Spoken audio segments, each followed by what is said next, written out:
Olá, seja bem-vindo ao programa Ação Nacional. Olha, no fim do mês de janeiro, na cidade de Brumadinho, região metropolitana de Belo Horizonte, tivemos a segunda maior tragédia ambiental do país. Só perdendo para a Mariana em 2015. A barragem do Feijão se rompeu e matou mais de 150 pessoas até o momento, quase 200 ainda estão desaparecidas. E para falar sobre essa tragédia, eu recebo aqui o engenheiro florestal Alexandre Spadoni Pereira e também a especialista em segurança de barragens, Mônica Silva Zulo. Obrigado pela presença de vocês dois. Obrigado, Mônica, pela sua presença. Obrigada. E obrigado também, Alexandre, pela sua presença aqui com a gente. Bom, nosso assunto, então, nós vamos falar sobre essa tragédia, infelizmente, que ocorreu em Brumadinho, de repercussão internacional, muitas vítimas, né? Ainda se continua procurando corpos, né? Mas realmente muito trágico essa situação. Mas antes da gente começar a falar sobre isso, eu queria mostrar as imagens. A gente pode, diretor, a gente colocar as imagens do momento em que rompeu a barragem, esse momento em que eu gostaria que vocês fossem comentar. A gente vê que há um rompimento ali embaixo, né? Bem na, se posso dizer cintura, é isso que eu falo? É o sopé. Como é que é, Sopé Mônica? de... Vai explicando para nós. É o sopé de talude de jusante, né? Que Sopé. ele é o que é o responsável basicamente pela estabilidade da estrutura. Geralmente, quando acontece isso, né, o corpo se liquefez e a liquefação da barragem ela é dada, geralmente, né, por infiltrações, justamente que vai chegando no sopé de jusante da barragem, e aí a barragem perde a estabilidade do talude e aí ela desmorona, ela liquefaz mesmo, né? Parece que ela se torna um fluido também, aí libera toda a lama aí que estava contida na barragem. Essa massa que a gente está vendo agora aí, né? Exatamente. Se deslocando. E tem uma força violenta isso, né, Mônica? Sim, com certeza. É uma força... É água, né? A gente já sabe o que faz água, né? Isso aí ainda é um pouco pior, porque é um fluido. Ele tem uma densidade ainda maior do que a água. Então, o poder destrutivo dele ainda consegue ser um pouco pior, muito embora o caminhamento dele seja um pouco mais lento, justamente porque ele é mais denso, né? Mas ele tem um poder destrutivo ainda maior, e fora os danos ambientais que se faz e tudo que fica preso naquela lama. Uma coisa é você tá vindo uma onda de água, né, que também é pernicioso, também dependendo da força que vem, obviamente ela também causaria mortes e tudo mais, né? Mas é um pouco diferente no sentido de que tem outras coisas muito mais tóxicas ali, então pode causar as pessoas que eventualmente se salvem, né, pode ficar com problemas aí pulmonares, enfim, com outros tipos de sequelas aí, que no caso de uma barragem de água rompendo não ocorreria, por exemplo. Sim. E se contar os danos ambientais também, né, Alexandre? Os danos ambientais, eles são, hoje, praticamente imensuráveis. É difícil prever qual a extensão desse dano, porque ele vai continuar ocorrendo por décadas ainda. O dano local, a gente já sabe, né, a perda de pessoas, de vidas ali, que foi algo que ainda a gente tem uma noção, né, da quantidade de pessoas que já se foram. Ainda não encontraram todos os corpos, então o que mais chama atenção, né, como um impacto imediato que a gente pôde ter conhecimento, foi perda de vidas. Isso é o que mais assustou. Mas, junto a isso, houve, óbvio, perda de criação de animais, houve praticamente mais de 100 hectares de Mata Atlântica que foram praticamente soterrados ou, né, foram arrancados com a força dessa lama e desceram, né, grota abaixo ali, junto com a drenagem. A parte da vida aquática também, os peixes, toda né? a lama correu em direção ao rio Paraupebas e alterando a qualidade da água, alterando a qualidade da água, que obviamente afeta a vida aquática, afeta os peixes, diminui o oxigênio dissolvido na água, então isso dificulta a respiração, né, dos animais que ali vivem. Houve impacto também na fauna terrestre, a gente tem algumas fotos disponíveis na internet, onde você percebe saguis e outros animais silvestres todo enlameado, que conseguiram se salvar, então muita coisa se perdeu também, né? Para mensurar o impacto vai demorar muito, porque até no caso de Mariana, a gente sabe que o Rio Doce, as últimas análises feitas agora após um pouco mais de 3 anos do acidente, demonstraram que a qualidade da água ainda não encontra-se próxima dos limites, né, dos parâmetros aceitáveis que aquele córrego, aquele rio tinha antes do acidente.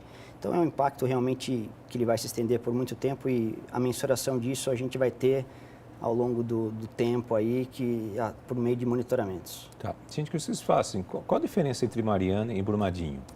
Se eu pudesse, assim, mensurar na questão de... Olha, Mariana, o acidente, ele teve proporções maiores, né? O dano, ele se estendeu por aproximadamente 600 quilômetros até atingir o mar ali no Espírito Santo. A lama, o volume de lama em Mariana, a barragem, ela comportava muito mais rejeito. Porém, o rejeito da barragem de Mariana, ele era um rejeito, vamos dizer, mais fresco, ele estava mais diluído. O rejeito da barragem do Córrego do Feijão era uma barragem que ela estava desativada desde 2015, ela foi aberta, se não estou enganado, na década de 70, final da década de 70. E ela já atingiu a vida útil dela, né? Ela tinha atingido a vida útil. Existia uma previsão de um alteamento dela ainda para continuar depositando rejeitos nela, mas que não foi aprovado e a Vale estava com a pretensão de reaproveitar aquele rejeito e desativar aquela barragem por conta do risco. Enfim, aquele rejeito do Córrego do Feijão, a concentração de rejeitos era maior do que a da barragem de Mariana. Então, o que acontece? Apesar do volume ser menor, a concentração dos rejeitos era maior porque era uma barragem que ela estava menos líquida, ou seja, ela já tinha sido bastante drenada, ainda existia água nela, porque senão não havia esse processo de liquefação. Então, a concentração de rejeitos, logo após, né, até atingir o rio Paraupebas, aquele pedaço onde a lama ficou parada, estima-se, né, os pesquisadores estavam avaliando que a concentração de alumínio, de manganês, de óxido de ferro, que ainda acaba se perdendo um pouco, de sílica e outros metais pesados que eles estão avaliando que não se sabe ainda. Tem pesquisas que falam que havia cádmio, mercúrio. Não foi divulgado ainda toda a composição química que existe nessa lama, mas algumas coisas a gente já sabe que tem. Então, a concentração nessa lama é maior. Então, os impactos ambientais, tem pesquisadores dizendo o impacto de Mariana ele foi mais grave do que o de Brumadinho. Ainda é difícil de mensurar isso, né, o de Brumadinho, todo esse rejeito, ele vai parar na barragem, né, na usina de Três Marias, onde encontra com o Rio São Francisco. Então, a expectativa é que todo esse material possa se decantar ali, atingindo o mínimo possível o Rio São Francisco, né? Mas a gente só vai poder saber isso ao longo do tempo. A lama está correndo aproximadamente a 1 km por hora, né, a velocidade dela. Não é isso? Acho que é por aí mesmo. E então tem uma expectativa aí de não sei quantos dias disso chegar lá, em linha reta, se pegar pelo Google, do Córrego do Feijão até a barragem de Maria, no início da barragem no início de Três Marias, dá aproximadamente 170 quilômetros em linha reta. Óbvio que o rio é bem curvilíneo e isso deve chegar a um pouco mais de 200 quilômetros. É óbvio que também nesse trajeto o material vai se depositando no assoalho do rio, mas grande parte, porque o material é muito fino, ele vai chegar lá com certeza. Então aguardar e tem outra gravidade também, as chuvas que caem agora, né, nessa época de janeiro, fevereiro, ela acaba também novamente... Ajudam a acelerar o processo, né? Porque aumentam o volume e o carreamento... Lama, né, para os rios, né? Exato. Mônica, por que há necessidade de construção de barragens? Explica isso daí para nós. Bom, na verdade é o seguinte, barragens vêm sendo construídas, né, há registros há 5.000 anos atrás no Egito Antigo. Né? Por quê? Porque justamente elas são as grandes propulsoras de desenvolvimento. Né? Então, a gente precisa de água, água é essencial à vida humana. Então, para que a gente precisa de barragens? Para gerar energia elétrica, aqui nossa matriz energética mesmo no nosso país, graças a Deus, é uma matriz limpa, justamente porque é hidrelétrica. Né? Então, ela serve também para você fazer regularização de vazões, para você fazer abastecimento público, né? Garantir o abastecimento público o ano inteiro. Né? Também para fazer o quê? Para irrigação. Né, para se tornar, também fazer uma reserva de água ali para você conseguir irrigar né, as culturas em período seco. Ela também serve para encher fazer canais de desvio, né, para encher canais de navegação.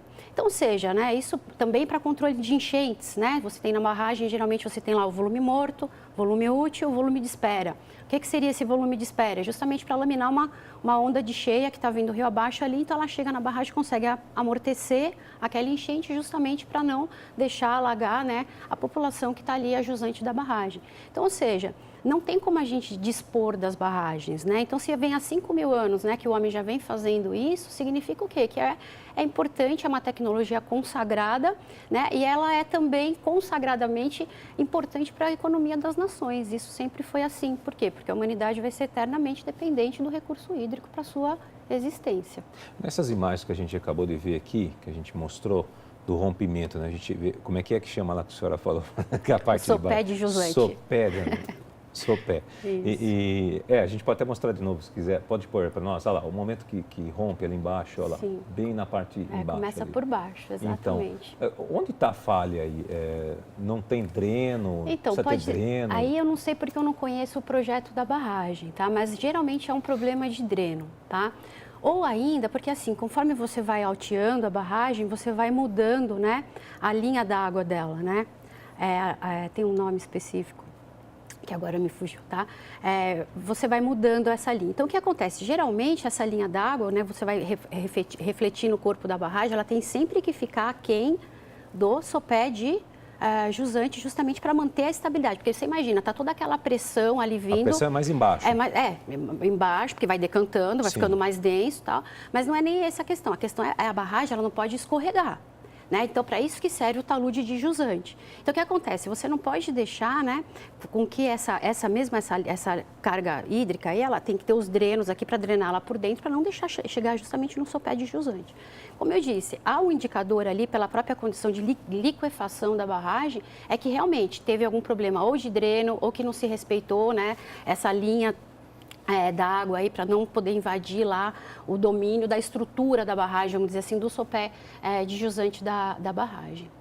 Mas o Alexandre está falando aqui que, na verdade, ela já estava em desuso, né?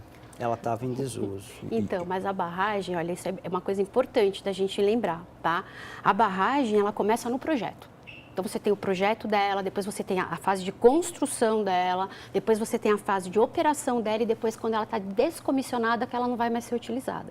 E isso tem que estar no projeto. Isso tem que estar no projeto. E não só elas, essas barragens que já estão em desuso, elas têm que continuar sendo avaliadas, as suas seguranças têm que continuar sendo avaliadas. Principalmente essas, né? Por quê? Porque ela não está mais em uso, justamente. Então, assim, tende-se a relaxar, né? As questões de monitoramento, né? Que se possa ter ali na barragem, até fica lá esquecido. O rejeito, aquilo ali é eterno.